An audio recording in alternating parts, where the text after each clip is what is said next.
We're now in this book. We are in part 2, and these groups are called Stories of Eden and the Fall.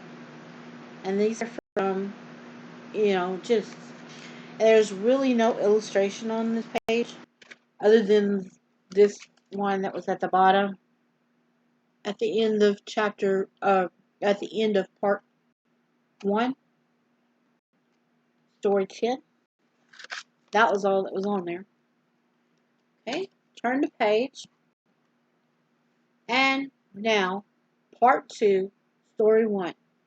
It's called Man's Garden Home.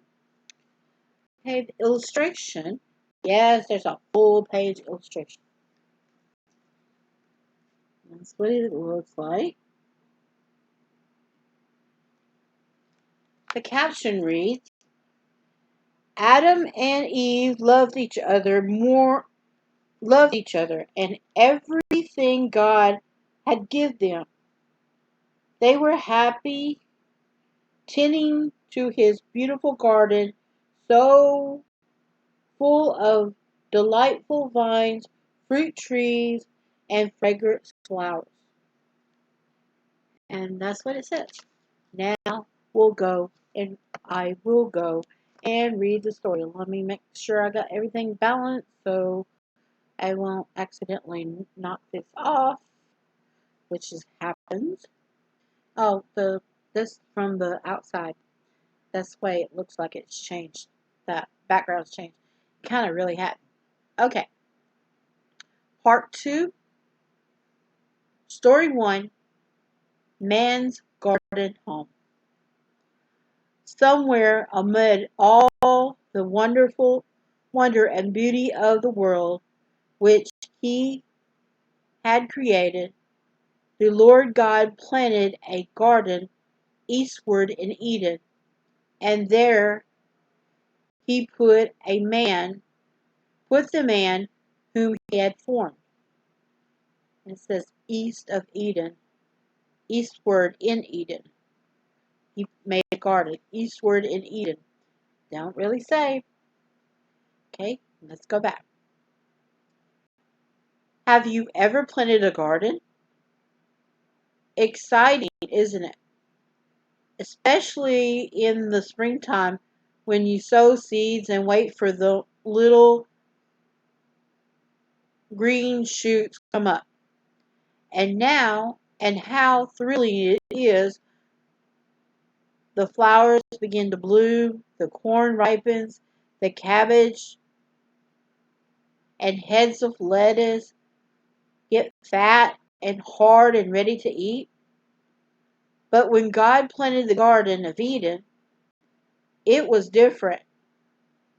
He did not need to plant seeds. As creator, he could make full-grown trees and bushes appear immediately. I want to say instantly. It says immediately. All in the right place, just where he wanted them. He could say, I want a cluster of tall cedars here, and a grove of silver birches there. And they appear at his word.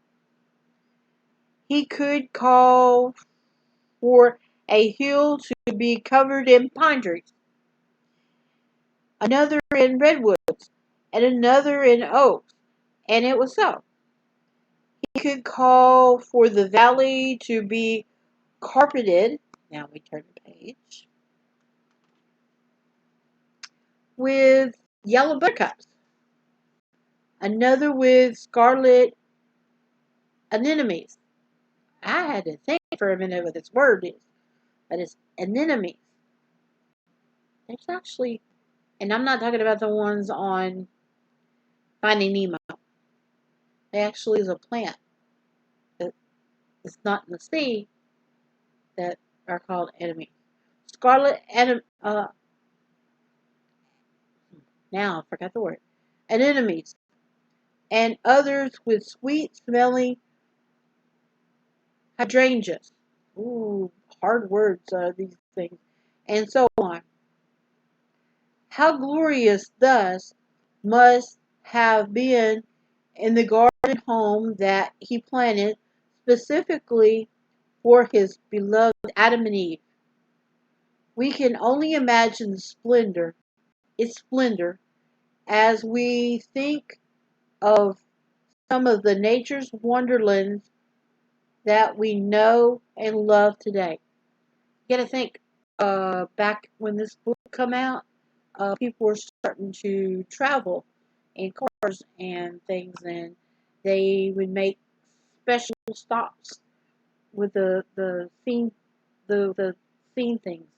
I was thinking about a movie I watched yesterday, so that's what it came up. Let's get back to the story because I don't want to go off on a tangent. Notice that God did not build them a palace, nor did he make them king and queen of the world. He did not erect some fine stone house for them with marble floors, electric lights, though throughout he has given them though though yeah though he had given them silver and gold in abundance. Instead, he made them a home amid the trees and the flowers. Four walls, this home had palms and firs and maples, and the floor was soft, sweet-smelling earth, gorgeous carpeting with bluebells, marigolds, and primroses. For a roof, it was spread branches of trees, and beyond the gorgeous dome of heaven, where sun gave light by day and the moon and stars by night. There was no need for shelter, for in that far off day, when the world was born, there was neither rain nor storm. Instead, instead, there went up in the mist from the earth and watered the whole face of the ground. Basically, the water bubbled up and make a mist happen. Let's get back. Keep jumping. In man's first home, there was no bedroom as we think of bedrooms, only cozy, moss-covered nooks among the branches, among the bushes, and flowers strewn couches besides tinkling streams. Oh, now I got the idea of that thing that's in Norway that I see on this one person. Oh, well, sorry, my brain, every time I see things like that, it actually kicks things in my head. That's why reading is very, very important. Its parlors were on hillsides overlooking some interesting bay or sandy lakeside cove. Its music room was among trees where the birds trilled their lovely songs. Its kitchen and ladder ladder lay larder the kitchen and larder were the fruit-laden vines and bushes overloaded with good things to eat. Surely no home ever built by man has been so beautiful, so peaceful, so altogether perfect as this gorgeous garden home, which the Lord God planted in Eden in the long ago. How happy Adam and Eve must have been as, hand in hand, they hastened from one lovely scene to another. I can almost hear Eve crying out, Oh, Adam, look at the pretty flowers. At this pretty flower. And this, and smell their fragrance. Whatever, what a wonderful place to live. Walking eagerly among, they came suddenly upon two remarkable trees, diff- different from all the others they have seen, and both laden with brilliantly colored fruit. As they stand admiring this new and wonderful sight, God draws near to them, tells them that they are now in the very center of the garden home, that one of these trees is the tree of life, and the other the tree of the knowledge of good and evil. And the Lord God commanded the man, saying, of every tree in the garden thou mayest eat freely, but of the tree of knowledge of good and evil thou shalt not eat of it. For in the day that thou eatest, therefore thou shalt surely die. Ooh, ooh, I hadn't read King James in a while, and it gets tongue-tied. Die, they wonder. What does God mean? And why has he planted a tree in the garden of which we mustn't eat? Still wondering, they go on their happy way together as the sun sinks lower and lower towards the horizon.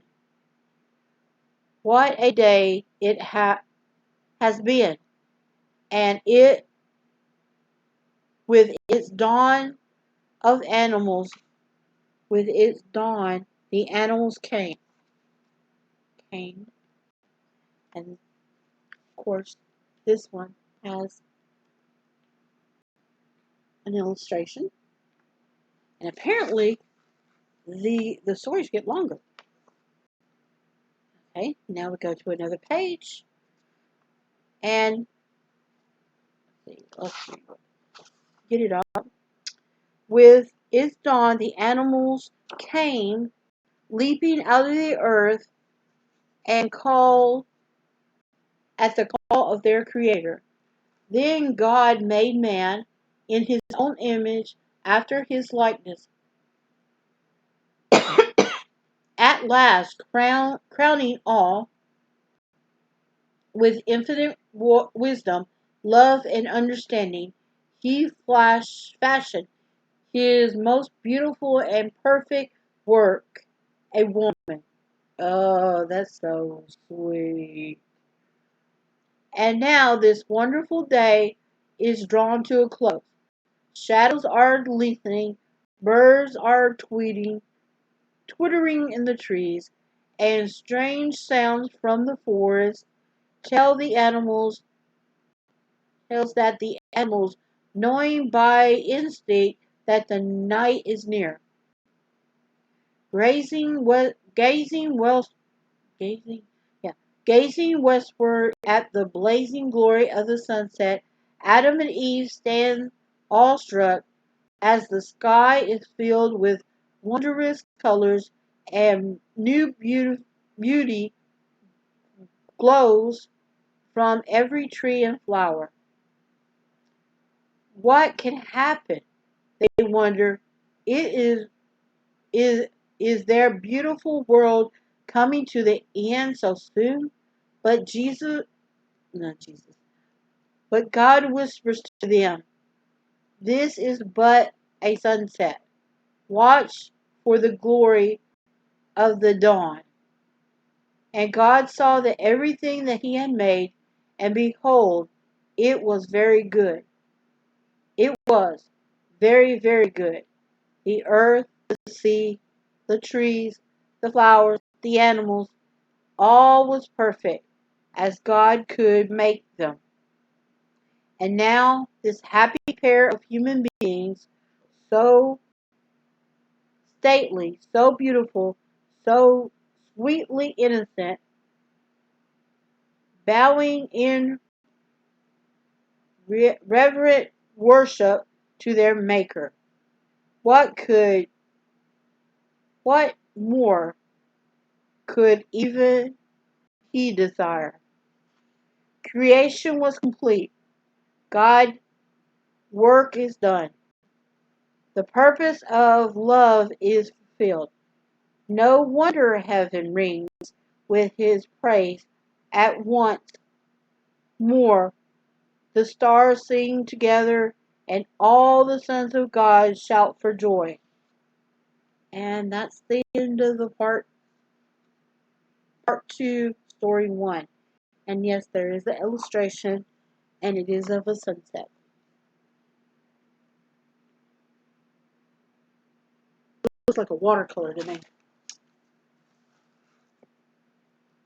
And, art nerd. But, hey, next is going to be part two, story two. See ya.